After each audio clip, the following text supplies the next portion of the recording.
And Rick was happy. On the next clip, apparently that was not enough. They wanted to find out if it was for real. And Engels and Meekoff both met at the quarterback, as you can see.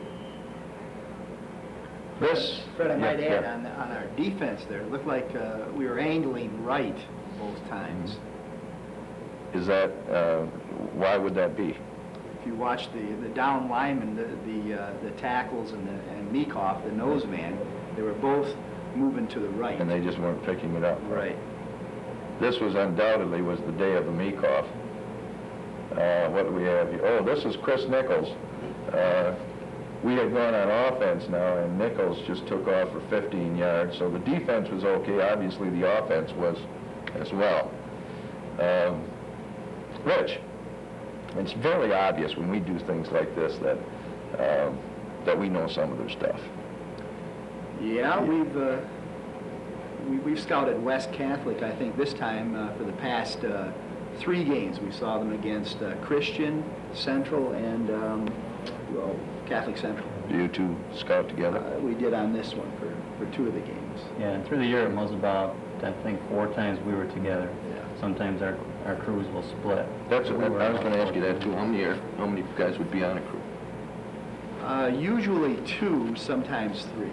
Sometimes 3. Depends on who we're playing and who's available to. So then, my crew is generally Al Rice, myself, and Tom Vanderclay was with us once, and Ed, like he said, was with us 3 or 4 times. Usually we scout a team at least twice, sometimes 3 times, depending on, again, who we're playing. yeah, the reputation. Right, Like that. that's right. Well, now you guys are away, sometimes miles away. Scouting teams and games that you really don't have any personal interest who wins or loses, right? So obviously you get paid another, what, $8,000-$10,000 a year? Right, that's right. No, we aren't paid anything extra. That's part of the job. And for the playoffs, if we were scouting for the playoffs, then we might get reimbursed for meal money or mileage, but that's it. So then nobody scouts for money, obviously. No. It's really considered part of it. Yeah, it's part of the At job. our 9th and 10th grade levels, I think we have to know as coaches that's part of our job is to get the varsity prepared as much as we can for their Friday night game. And we consider that part of the job.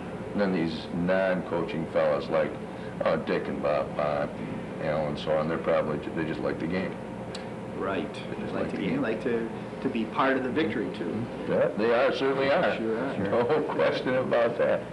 Of course, we're scouted too, and when people come to scout us, they immediately think park and option. And for the fan who watches, it's sometimes difficult to tell the option in operation while it's being run in the backfield, simply because it's difficult to tell whether it's just a simple dive play or whether the quarterback is optioning. In this next clip, we'd like to show you how the quarterback thinks in the option. If we could see it, please.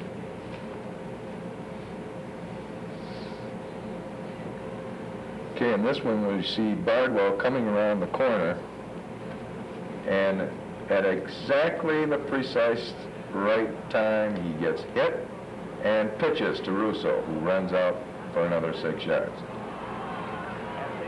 But we really try to teach that in practice. We make those backs follow the quarterback all the way down the field, even in a practice situation, because you never know when it's going to be pitched to you. He'll pitch anywhere down the And field. it can be at any point down the field, and our backs will many times be afraid, or they would rather not run downfield in practice, but we always run downfield and we always give them a pitch.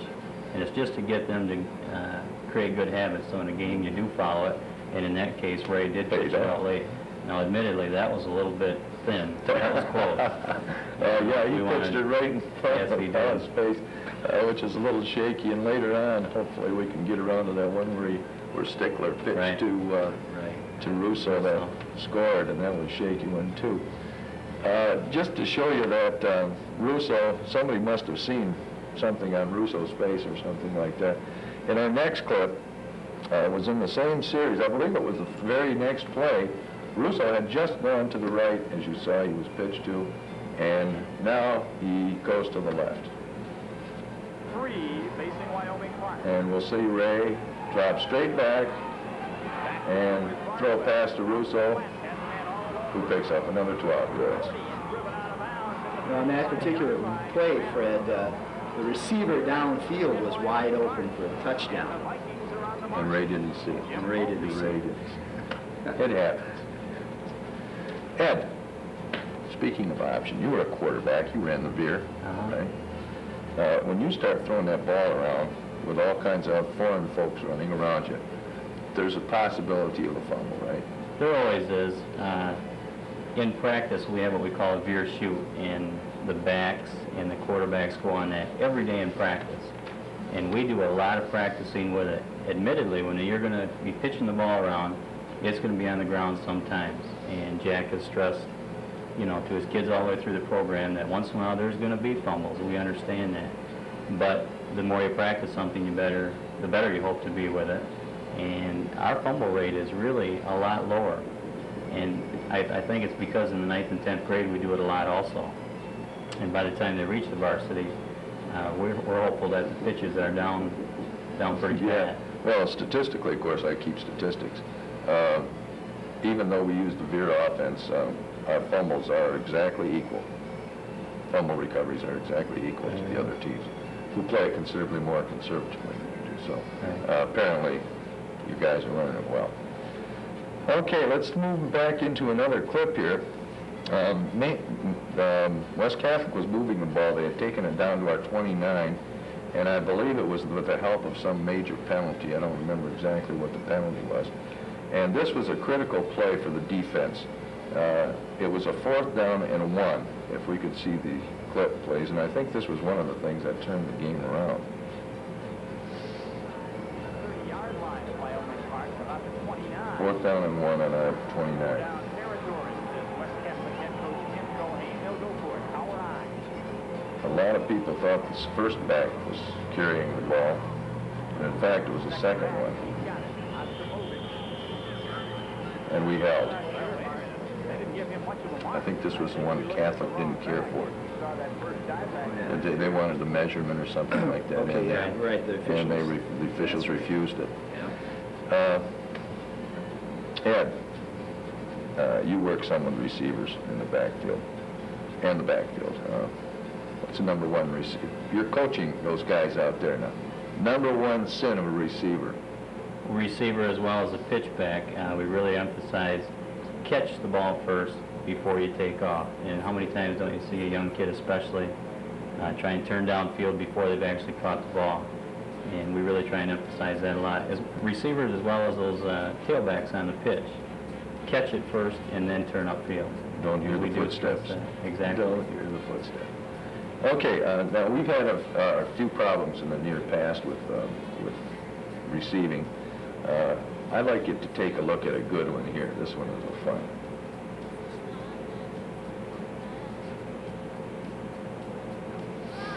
The more of them you get, the better, right? In this play, Bardwell will fake the dive. This is our seam pass, our bread and butter Second pass. down, long 7, facing Park.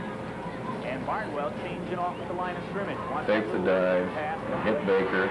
Baker runs for another 6 yards with a man on his back. Football. I believe that play, Fred, was an automatic or an audible. What Ray did was he changed the play at the line of scrimmage. And the one that we like to run a lot is our seam pass. Found Jason open in an area of the field we call the seam between the two zones, and of course caught it for a big gainer. That was a fun one. That was a fun one. Anyway, little things went wrong on both sides of the line for the remainder of the half. A little bit there, and a little bit here, and eventually we ended up with a scoreless half. The next thing I'd like you to see here is that there was still no score. We're in the third quarter in our territory, and Lampani got us out of a bundle of trouble on this one. Let's take a look. We were kicking. And good-looking crew. Done a nice job today. in punt formation. Bob left-handed. Back in his own 35. And the ball sails way over his head. It's down on about the 20-yard line, and he still got off a kick. Schulte will fair catch.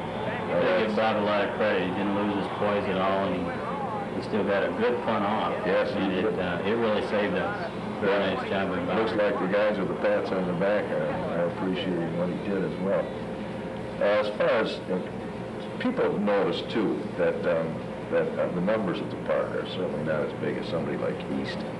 You know, some of these teams have 55 or 60 people out there. And so we depend an awful lot on having fewer numbers, but having some talented people. And then hopefully with fine coaches like these working on them, they'll turn out to be excellent varsity players. And it certainly has been the case in past years. What's our record? 27-3, 25-3 or something like that through the years. So it works.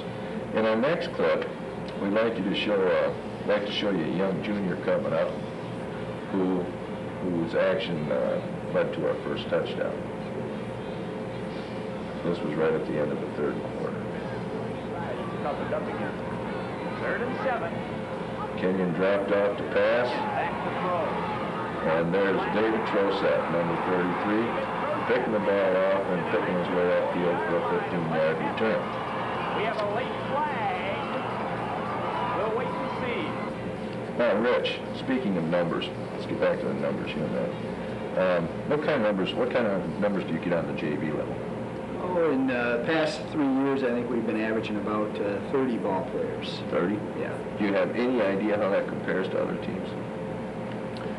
That's about average. There's a couple of teams like East will usually have more ball players, but usually it's right around 30. Didn't Granville have a bundle this year, too? Granville did too. That's right. But 30 is usually about Right. So then it kind of hurts to lose them to the JV? I mean, to the varsity? Well, that's really what our job is to prepare the JV ball players to step up and take some positions on the varsity level. And this year we didn't have anybody any sophomores on the varsity, but in years past we've had some people who we felt were ready to play varsity football, and they stepped in and did a nice job. So Steve Meekoff was one of them that that's right, he did. played on a varsity as a sophomore. Steve Black also. Yeah, that's right, he Black did too. too. Hey, you caught a sophomore year, caught a touchdown at the Dome. That's right. That's right. So some of them are ready to come. So then you're saying the JV philosophy, guys, is to prepare them for varsity. And if they go, that's where they're supposed to be. That's right. And it's a little hard for, if you're a mom or dad out there, and you say, hey, you take away our best players, and now we don't win. But the philosophy is not to win, but to prepare. The philosophy at Dowling Clark High School is not to win ball games at the freshman and JV level. It's to win ball games at the varsity level. So we prepare the guys with that in mind. Good. Okay, let's hustle things along here. We want to show you show our touchdowns here. Let's show you a couple of passes here. We've been having trouble with passes, so I've got this fetish about passes today. If we could roll this next one, we see a couple of nice passes here that led us out into touchdown position. The first one is Brad Stickler, who's our reserve quarterback, our second quarterback, throwing a probably most spectacular catch. Stephen Locke just diving through the air, looking like he's going to be killed. That was really a big-time catch, an excellent catch, and it was on, I think, a 3rd and down situation. It was a 3rd and 7. A big play. And Brad has really stepped in and done a nice job here. Ray went down with a toe injury of some sort, and Brad came on and really led the team very well. Yeah, here's a 3rd and 9 situation to go. Boom, another nice catch, and he hung on. And that's good stuff. On the receiving end. Finally, in our last portion of this sequence, you'll see Nichols doing the Nichols thing, carrying a few folks into the end zone with him for a 3-yard touchdown. Chris Nichols takes it in. Ed, let me ask you a question. Now, those passes like those two, are those just thrown at random? Or while you're scouting, you say this will work and that will work? Yeah, exactly. When we get, when we're on the road and we're scouting the team, we're looking at what kind of defenses they're running against us and what kind of passes Jack thinks he can run against them. So he's pretty much got in his mind the types of passes that we're going to go into a game with. And then we'll differ a little bit once in a while when we see something up in the box or he does on the side. And we'll throw ones that he thinks will work. But a lot of times it's predetermined or we have an idea of what will work. You don't just go out there and say, well, let's try this and see. No, not at all. Good. Not at all. Okay, we're going to move along here. Our clock is running out as well. Let's take a look at what led to the next touchdown. It's a first of 10 at their 41. They have the ball. We're into the fourth quarter now. And if we can see this clip, Nichols led to their disaster again. First and 10, Falcons. Kenyon will drop back to pass. Back to throw is Kenyon. Unloads off balance, and Nichols picks it off and returns it for 20 yards. Chris Nichols down the sideline to the 25. And Wyoming Park beginning to smell. And in the next clip, I think Out of the officials. this is the prettiest thing as far as I'm concerned of the whole game. This is the option in action again. You'll see Stickler. He comes, takes the option, he goes around the corner, he didn't even know he was so open. Finally he remembered that he's supposed to get a touchdown. He just kind of stood there and looked around. Great blocking on the outside there, too, by, it was Rick Engels and Jason Gullich. Yeah, it was. Okay, let's move it on down here. Let's take a look at the next touchdown. West Catholic had a 10-play series, and another mistake and another disaster. So if we could take this one, we've got to see Tony Chapman. He had come in to take Steve Meekoff's place, I believe, at the nose tackle, Well, it worked. nose guard. I call that every time. Third down 23. And Kenyon has to hurry as the clock inside of 2:10. Good time this time. Which one was this? Fakes once. Oh yeah, now Tony. Vander. It looked like Kenyon was going to throw it out of bounds on purpose. Right. And it didn't go. That's right. And Tony landed on it. He was so happy. And good for Tony. Then finally, if you want to see the ultimate in pitches, you've got to watch this next one. This is another example of the tailback staying with the quarterback all the way down the field. Gets a pitch at the last Pitch to minute. Russo, Takes it down. and Russo took it 25 yards further into the end zone. Outstanding. Outstanding. Fun to watch. What was the attitude before this, after the second touchdown, Rich? Before this gravy, what is the team like? Were they saying, well, hey, we got it now? Oh, I think so. I think they were really confident after that second score, and I don't think there was any way that West was going to beat us after that one. That was the one that broke their backs, I believe. What was the time set up then? About a minute and a half or so? Maybe? Yeah, a minute, 2 minutes left, maybe. Well, that's our show for tonight. And we're certainly glad you could be here. It's been fun. This is the end of our series. It's been fun showing Park football and having Park people. And it would have been nice to go another 3 weeks, wouldn't it, and end up showing our stuff on a film. Yeah. But I think we're going to have to settle for this. 8-1 season isn't bad. Not bad at all. 8-1 season. Not bad at all. How does our OK White Conference stack up in the state? You guys got any? Well, I think it's one of the tougher Class B conferences in the state. You've got East Grand Rapids and Northview. Lowell has been tough the last couple of years. Forest Hill Central also. They all have good football programs, and if you look at their record, they all have winning records, and we do real well outside the conference.